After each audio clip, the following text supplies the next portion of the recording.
Welcome to Building Your Leader Brand. Today on the show, Bob is speaking with Laurie Macpherson. As a client went for a job in a big academic institution, and they interviewed them, they were like, "We love you. You're not right for this role."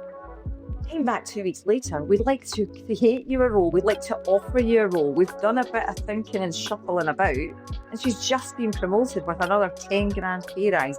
Yes, in academia, where it's hard right now. Because we did the work of personal brand. Hi there and welcome to Building Your Leader Brand. My name's Bob Gentle, and every week I speak to incredible people who share their secrets to building, marketing and monetizing their expertise, intentionally amplifying a unique personal brand and the mindset you need for your business to grow and thrive. You can download the Personal Brand Business Roadmap at amplifyme.agency/roadmap or hit the link in the show notes, and it's everything you need to start, scale, or fix your expert business. If you are new to the show, then take a moment to hit the follow button or subscribe or whatever it looks like and whatever you're listening in. So this week, we're going to be talking about something that comes up quite often. A lot of the time, I'm speaking about LinkedIn from the perspective of building a business, building a solopreneur business. But building a leadership brand is much more than that. And I think it's something I'm guilty of, is really focusing on the business owner, because that's who my clients often are. So it's purely selfish. But the reality is, if you're working in an organization, your leadership brand is equally important. And to help me really double down on this, I'm delighted to welcome Laurie Macpherson. Laurie, welcome to the show. Thank you so much for having me. So you've come up, or the problem that you speak to has come up a lot recently. One of the things that can happen is people move into independent consultancy by accident, through redundancy or opportunity. Sometimes it doesn't work as quickly as people would like it to, and looking to move back into an employed role temporarily, part-time, permanent, can happen. And it's not an area I've really spoken about very much. So I'm really interested to look at this today. The truth is, some people aren't interested in being independent at all. Sometimes, I even feel silly saying it's okay to have a regular career. It's just something I don't think of that often. And I apologize to anybody that's listening and hasn't felt addressed by this. So, Laurie, maybe the listener will know I often blunder at the beginning and make a bit of a mess of things through sheer excitement. So rather than me continue to flounder, can you maybe just tell the listener a little bit about who you are, where you are, and what you actually do? Yeah, so I'm Laurie. I'm based in Glasgow, and I am a career and LinkedIn mentor. And you're right. I talk lots to business owners building their businesses and trying to make sure that is happening on LinkedIn. And there's often a reticence and a reluctance to do that. But today we're focusing much more on the careers side and how important LinkedIn is to growing and developing in your career as well, Bob. So I mainly help mid and senior level women. And the fact is, people are checking out your LinkedIn anyway, whether you like it or not. So, I often say to clients, absolutely put your LinkedIn URL on there if you want to direct them there. And then I get the kind of, well, I don't really want to direct them there because it's not very good and I don't really use it. Right, okay, let's have a think about how that could help you to grow and deliver and develop your personal brand. And I suppose my thinking now is really whether you like it or not, because they're looking anyway. And wouldn't we rather be choosing what we put out there than having it kind of forced upon us? So I very much focus on helping women who are really reluctant users of LinkedIn. They have it and they often tell me, I've got one, and then they kind of tail off, Bob. And there's a reason for that. And it's because I don't really want to use it. I don't have a personal brand. I just go in and do my job. And that was okay. It's not anymore in this market, because if you're just clicking the button on a job board, you're up against hundreds of others who are doing the same. So how do we possibly differentiate? How do we stand out? We make ourselves known in our field so that people say our thing and say our name. That's what they do. That's who I would go to for that. And I've created that very much for myself. I live in Glasgow, and if anyone in Glasgow ever needs a CV, I get tagged. Now, now, they are not all the CVs I wish to write. I don't want to write about your 18-year-old son when all you really have to say is, leaves his plates in his bedroom. I don't really want to do that.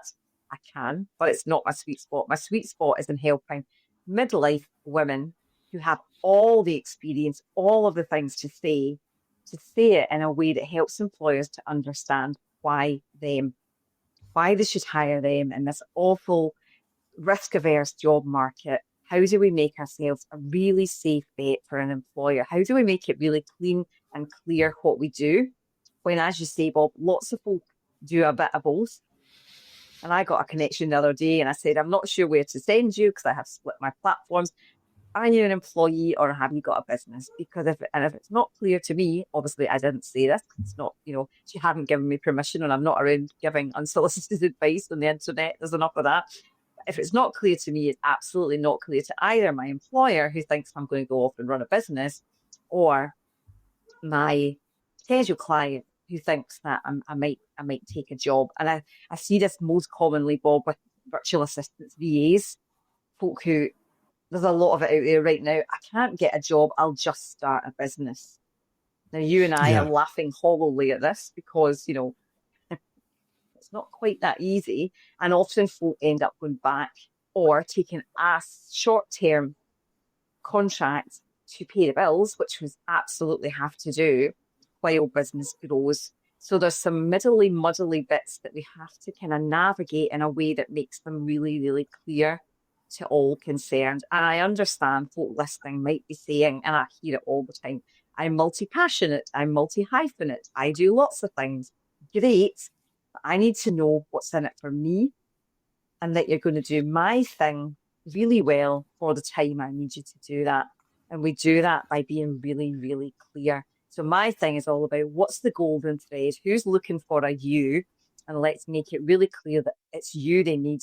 Let's be tangible. Let's give our achievements. Let's give them results. Let's give them a really compelling reason to pick you, and you put yourself in a real position of power and leadership, as opposed to, and I mainly work with women, Bob, so kind of apologetically not really taking up much space and kind of going, I might repost now and again. It's no use. You know that, we know that. We'll talk about the hows and whys. But yeah, my thing is all about take up a bit of space and shout about who you are and what you've got to do. Because if you don't, someone else will shout over you in this very noisy, crowded market.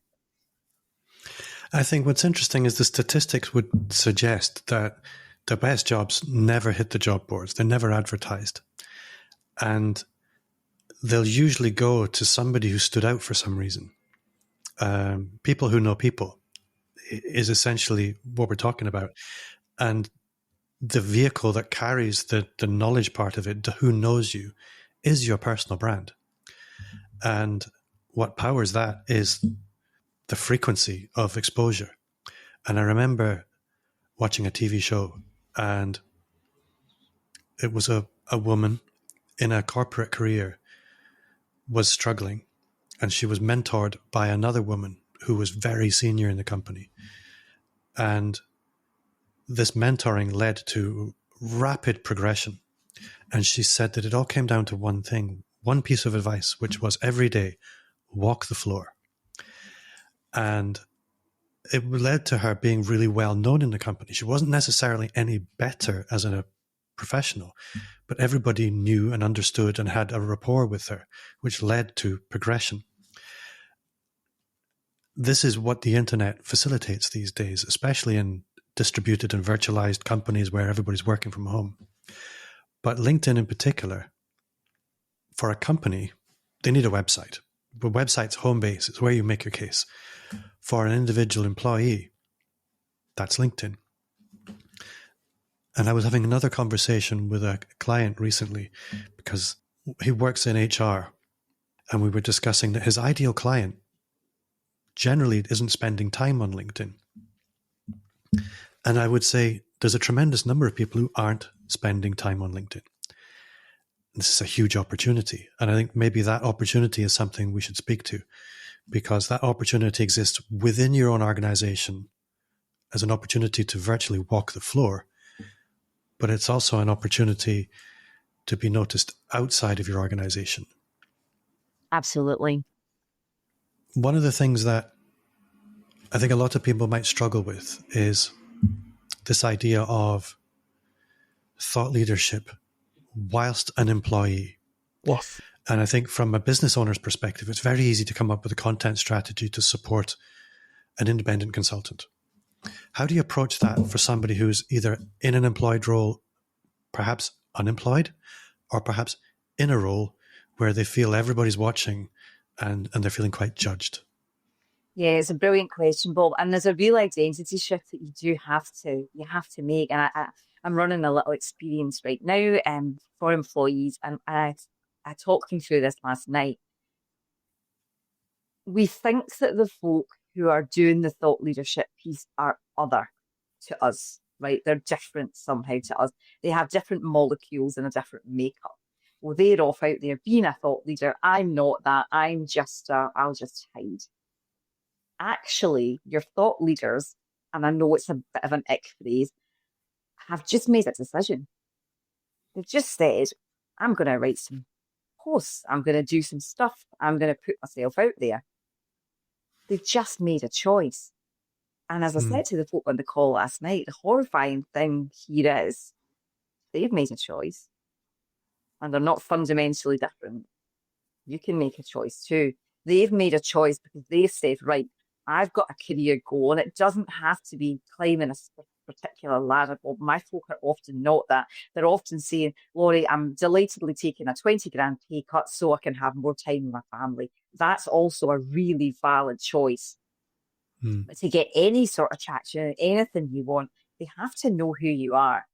And I follow, and I've been in some spaces with a woman called Samantha Harmon, the style editor, who's fantastic on LinkedIn. And she says, if they can't see you, they can't pay you. And it's the same for business owners. If they can't, same for employees, sorry. If they can't see you, they can't hire you. Why are they hiring you as opposed to, let's be honest, if you're going for a job in finance, everybody's got the same qualifications at the same, at your level. It's not like I'm coming in as a total random outsider going, pick me. That's not happening. You're up against folk with similar skills and experience at a certain level. So how do they differentiate when there's so many applications? Sometimes they don't. You're right. Even put the job out there in the first place, they think, oh no, we'll be inundated. We'll have to use an agency. It'll cost us a fortune. Or we know this person, someone has become apparent to us. Let's have a conversation with them. And people mimic the hidden job market and say it's not a thing. I know it's a thing. I've had clients, Bob, who have said, no, you can't get 3 days a week in one of the big four, right? So don't work for them. And they look at me like, what crazy nonsense is this? What you could do is offer yourself up to a small charity who don't have the money to pay you 5 days a week anyway, so would be delighted to hire you on a 3-day-a-week basis, or a small business or a collection of small businesses maybe getting together who need a bit of you and who need to collectively hire a you. They care not where you work and when you work. I couldn't care less. I'm getting a website moved on right now. I do not care how and when she does it and around what other things she does. All I know is I'm not doing it. It's not my skill set, right? So we can absolutely, and I've had another client went for it, and that's okay, small businesses, charities, okay. As a client went for a job in a big academic institution, and they interviewed them, they were like, we love you. You're not right for this role. Came back 2 weeks later, we'd like to create you a role. We'd like to offer you a role. We've done a bit of thinking and shuffling about, and she's just been promoted with another 10 grand pay rise. Yes, in academia, where it's hard right now, because we did the work of personal brand. She's done a bit of speaking. She's been seen. She's stood out. She's put her hands up. She's worked for some out there organisations. She's done the volunteering for these organisations, and we've walked a line, in making sure she was still palatable. And sometimes we have to do that too. And I don't love it, but I sometimes have to say, I don't love this, but it works. So are we going to do it? Is, where are we standing on this? We had a conversation a few weeks ago where she's like, oh, I really love doing this, but these are going to pay me more money. And can we make even a tenuous link to the thing that we really, really love? So you can be hired for you and your skills, but they have to know what those are. So when you're looking at somebody's LinkedIn profile, what signals are you looking at for a really employer-friendly LinkedIn profile? I think it's one thing for recruiters and agencies. They're often looking for data points, I imagine. Yeah. What's triggering an employer to say, this is the one that I really want to speak to? So being connected, and by that I don't mean number of connections. We can all rack up hundreds of connections, Bob, from folk in a different country who can never afford our services. That's not, or to work with us, right? That's not what I'm talking about. But someone who joins in the conversation, who one knows what the conversation is in their area, and two is joining in. So it's commenting on posts, it's having connection, it's posting that they've been to events and who they met and what they learned. It's having a profile. For me, the headline, lots of folk, right, and employees have headlines to say HR manager. I always say, true, you're missing a massive trick here, because you've got 220 lovely characters to tell me for whom. What kind of organisations do you like working with? And what do you do? Because most HR managers don't equally love complex tribunal and employee engagement surveys. They don't. They probably like one or t'other. Lots of my HR senior folk go, oh, I could really live without doing another grievance hearing if all the days were long, Laurie. I really would like not to do that. So what do you specialise in? What do you bring? So I always say, who are you? What do you do? For who? And a little bit of the how. Yes, recruiters can search that. So your HR manager has to come first so that it's easy. You have to have some skills in your profile. You have to be talking that language. But also, who do you want to do it for and how do you do it? If you put out there, to pay and grievance, don't be surprised if all the calls you get are, we're about to go into a really complicated unionised to pay with hundreds of grievances. People act surprised, like, oh, it's a nightmare. Yep, that's what you said you could do. So there's a real fine line between what are you really good at? What do you want to do? What do you want to attract? And I don't mean this in a woo-woo way. I mean, if you tell me that's what you're good at and I need that, I'm bringing you in. So telling people what you are and having a profile. Lots of folks have an about section that is just, and I would send this to the CV 101 to start with. You're a director and you're still saying, I like working in teams and on my own, And I'm not shaming anyone, but I see it every day and I say, like, that's 25-year-old stuff, It's just out of uni, it's first job, and I don't quite know what to say. You're bigger and better than that. And often people's profiles are talking them down, and I ask them to add in a level of seniority and a level of where do you want to be in 6 months' time. I've just done the process. I'm running a group program right now with some business owners, and we've done the same. And I've done it with my own profile. I don't work with those folk anymore that I worked with 3 years ago. And that's a conscious choice. Who are you want to work with next year? Yeah. And it might mean, and let's talk niche. Now, employees are even scared, for those listening south of the border, even scareder of niching than business owners are, because it's hard out there. And what if I say I do this and someone wants me to do that and I miss out on the that thing because I'm talking about this? Yeah. We know actually specificity, I always say, like sex, sells. And people actually love to know that you're really niche in this particular area, really good at it, really drill down in it, read loads of articles, can come with new ideas. That's what they will buy. Someone over here might still hire you anyway, and they'll probably still see you. And if they offer you something you don't want, you can politely refuse. It's okay. People get so het up. I get offered all these. That's okay. An offer is just that. You know? I think as well, putting myself in the shoes of the employer, there are employees who are transactional. Yes. They show up, they do the job, they go home, they don't think about it at all. Yeah. Then there are employees who are invested in what they do, and they demonstrate that they're invested in the work that they do and their clients. Yeah. And they're thinking over the horizon about their role and how they can add value to the world. Who am I going to hire? Really? And that's it. As a recruiter who's got a commission to make, who do I want to put forward? Exactly. And we have to be honest about that. People get so upset about recruiters, Bob, and they think, I've seen someone answer this really beautifully, and she said, I'm not the job centre. It's not my job to get you a job. Sorry, not sorry. It's my job to put a candidate in front of my client, and they pay me. You don't. You pay me nothing. So therefore, I have to know that I'm getting the best possible fit. Now, I know the bit about the fit behind the scenes that they can't put on the ad. And I don't mean anything awful or discriminatory here. I mean, the all elusive fit. Does someone want to sit next to you and come in to chat to you first thing on a Monday morning? Yes or no? Yeah. And that is fit. And folk, again, get very hit up about how that works. And yes, there's discrimination in hiring. And yes, there are things that are not great. And I am absolutely here and I hear them. But I'm also seeing folk not helping themselves. The ageism thing comes up a lot, Bob, and folk sometimes just don't help themselves. They they do things that show me that they're not going to fit my younger team, or they're not innovative at the level we need them to be. And they're showing that for themselves. So when I take them on, I often say, I'll tell you now, it's not your age, it's what you're putting out there. And this is, constantly hearing and seeing this on LinkedIn.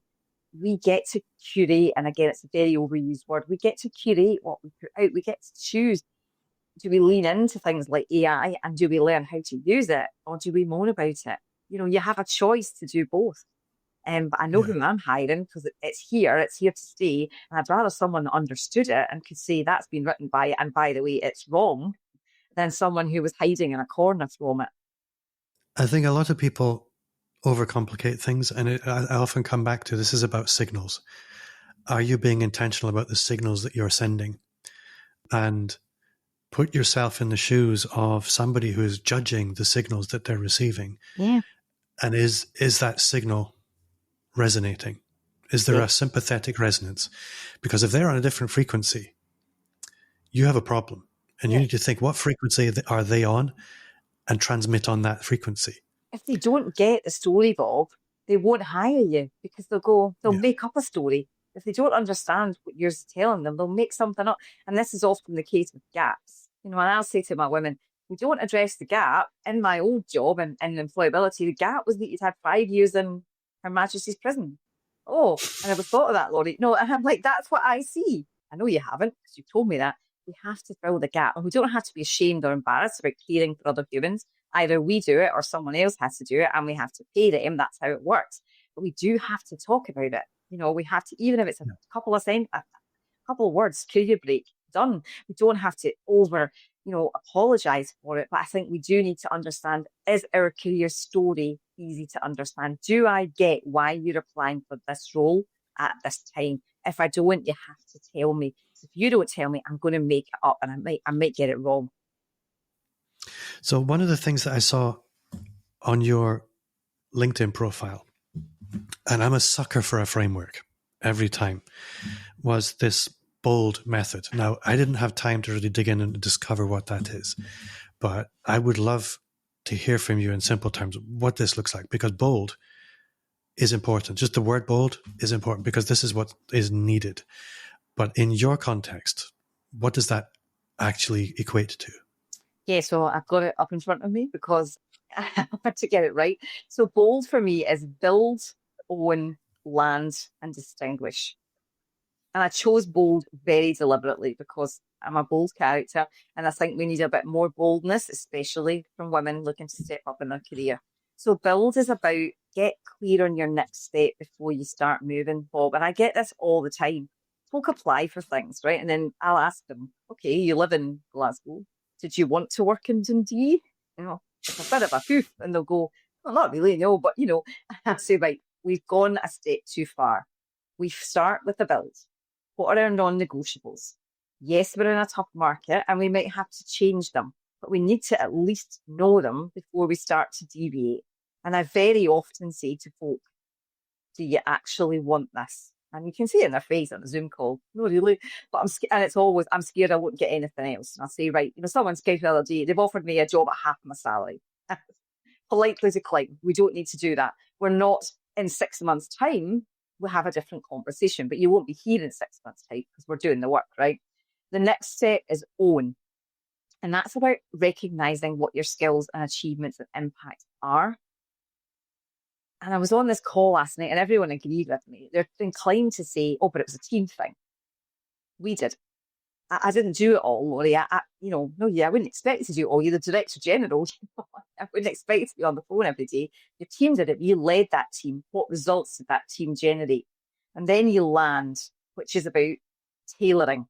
I always say, Bob, it's the difference between town crier. Here's everything I've ever done in my last 50 years of my life, including my job in Burger King, putting the chickens into a chicken royale. That was mine. No, they don't need all that. They need you to tell them how you fit this job. So we tailor and show them what we've got that fits this exactly. And we also use LinkedIn to position ourselves at the level and scale that we're at. And then we distinguish, which is all about that building the credibility, that bit of thought leadership, the growing the network, and the establishing ourselves as a leader in our field. And this is scary because it brings up, but what if someone sees me? What if someone comes at me? What if Sandra, who I worked with 25 years ago in my temp job, sees me and rolls her eyes or tuts? It will all happen. And that is literally all that will happen, by the way. You don't get, we're not out there getting trolls from, and on a daily basis. That's not for us, really. That's for folks at a very different level. But we have to step into this identity of, in order to get my next job, I'm going to have to do some stuff that's a bit uncomfy. I always say to folk, would you rather, be cold and hungry or write a LinkedIn post? And I did a live with another career mentor or coach a few weeks ago, and she said the same. She said, no one ever comes on my calls saying, right, I'm absolutely buzzing to put up my green banner and write my open to work posts. Can you help me with that? No one is buzzing to do it. It's really awkward. No one's ever excited to go through their network and message them and say, I'm out of work and I'm looking. But it works like a dream. So I always encourage folks to do it. And the bold method is about, who have I already got that can help me? Let's make life easy. Let's not sit and wait for jobs to actively be advertised. And when they are, let's make sure we want them and we fit them, because I'm seeing a huge upsurge, Bob, and I'm going to apply for that job. So I always say, fantastic, can you write me a CV? Always, absolutely. Just checking you fit all the essential criteria. Oh, no, I don't, but I could do it. And I'll say, 2 years ago, that would have got you the job. Right now, you're up against someone who does fit it, who's done the thing already and has the results. If you don't, they won't hire you. So do we fit? And then the piece is, how do we show them that we fit?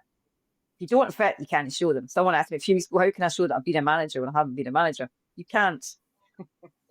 I'm not in the process of lying and making up and falsifying stuff. It's not who I am. Not taking on this assignment. We can talk about if you manage a project or volunteers or something, but if you haven't managed anything, I can't pretend you have. But when you have, we're going to show that, and we're going to show it. And a real key difference, Bob, is show rather than tell. And we show by using examples. When I did this, here's what happened. So I'm looking at the time, and I need to make sure that we pace ourselves properly. And I think this is a good spot to move into the 3 things section, or my 3 amplifiers, as I'm just going to start remembering to call them. So this is the section, if you're new, where we really focus on 3 things you can just go and do to move yourself forward today in one way or another. It might be a book, it might be a podcast, it might be a mental model, it might be a tip, a tactic, or a tool. Laurie, I checked that you were prepared. You are prepared. So, amplifier number 1, what have you got for us? Amplifier number 1 is get the foundations right first. So work out what it is that you want. Have a plan A. If we need to go down the levels as time and money goes on, that's fine. But start with a base of a plan A. What do you want? That is realistic right now. And that's really, really key, Bob. You will not get some complete 360 from where you're at right now. So if you need to work now and next week, it's going to sound and look very similar to what you've already had. So get clear on that to start with. I think One thing I wanted to mention earlier, which is kind of related to this, is there are people for whom a new job is urgent. Yes, And absolutely. then there are people for whom it's not. And I think this whole question of what's the best time to plant a tree, if you're not desperate for a job today, Yeah. that's a wonderful opportunity to start preparing the ground for the next career move, which might be in 2 years. Absolutely. And it comes back to this whole thing of virtually walking the floor. Equally, if it is urgent, you're right. That foundation is too easy to skip. Amplifier number 2. Do not touch your CV until you have done step number 1. Because, Ooh. okay, this is highly controversial. I will come to you, Laurie, when I have decided what I want to do and worked on my CV. And I always say, don't bother. Because until we know who's reading your CV, Bob, we don't know what they want to know. We don't know what they want to see and hear. So absolutely have a document with, I worked here, then have a document that says what you did. If you have some tangible examples, lovely. We're then going to cut and move that about every time and get comfy with doing that. And by the way, once you've got it basically down, it's a 20-minute job. It's not a huge, arduous process, but we need to have it in place. So you talked about websites earlier, Bob. My website's not ready is the businesswoman's equivalent of procrastination, right? It's a hiding tool. I'll hide under this so that nobody can judge me. Women's in employment is their CV. I'll just wait till my CV's ready. The CV's never finished because you're going to do another application. Yeah, I think looking at your CV as a toolbox rather than the final masterwork is absolutely the right approach. And thing number 3, amplifier number 3. Thing number 3 is find and follow the Squiggly Careers podcast, books, Amazing If, fantastic podcast. They have pod sheets, downloads, a learning library. I just signed up for Learn Like a Lobster, their new book in pre-sale. In the Squiggly Career, the first book, they have a brilliant exercise around helping you to recognise your own strengths and values, which is fantastic before you move on. And a huge advocate of all things squiggly. They have an awesome TED talk where they talk about how squiggly careers are good for everyone, realising that it's not, you're highly unlikely to graduate, do a job, and either, I will say, retire or die from that job nowadays, Bob. It's highly unlikely unless you're in a profession and you choose to stay in a profession. My 11 o'clock calls with someone who's leaving a profession because they're done. You know, they often get to midlife and go, I'm not doing this anymore. I want to join the circus. So Squiggly are brilliant for understanding the moves, the pivots, the tricky transition-y bits, which often people find themselves in this modern world. So the obvious question for me, or the question I think it's important to ask for the listener, who is an ideal fit to work with you? So a mid-senior level woman who's 40 plus and who has tons of skills, years of experience under her belt, isn't getting anywhere in the job market right now and isn't understanding why, and sends everybody and gets increasingly frustrated and comes back with either, oh, it must be my age, or I'm not having any luck. And I'm delighted to tell you it's not luck. And if people want to get a little bit closer to you, if they want to find out more about Laurie Macpherson, where's the best place for them to do that? I pretty much live on LinkedIn, Bob, so I'm always there. Every day I post content most days. And yeah, Laurie Macpherson on LinkedIn. It's an easy one to remember. And there will be a link either above or below wherever you're experiencing this right now. And I'll put a link in the show notes. Laurie, this has been really useful. I'm trying to think of a nice pithy way to finish this, but you've done such a good job that I don't think I need to. The one thing I would say is, it comes back to this. What's the best time to plant a tree? If you are in a wonderful job right now, the world changes, guaranteed. Be ready for that. If you are looking for a job or your next role, I think as Laurie described it, what other people think about you is not out of your control. You can send the signals to create the version of you that they need to believe in order to hire you. And we've run through exactly how you do that today. So that does bring us to the end of another episode. Thank you for listening. If you did enjoy this, then you will, again, love the Personal Brand Business Roadmap. It's 50 pages of everything you need to start, scale, or fix your expert business, just visit amplifyme.agency/roadmap. And if you did enjoy this episode, which if you've got this far, I really, really hope you did, then I would love you to leave a 5-star review. That's 5, like the fingers on your hand, count them. And if you're listening on Spotify, you will get an emotional gold star from me for doing this, because it makes a big difference to how the show ranks, specifically on Apple Podcasts. Thanks again for listening at home. And Laurie, again, thank you so much for your time. Thank you so much.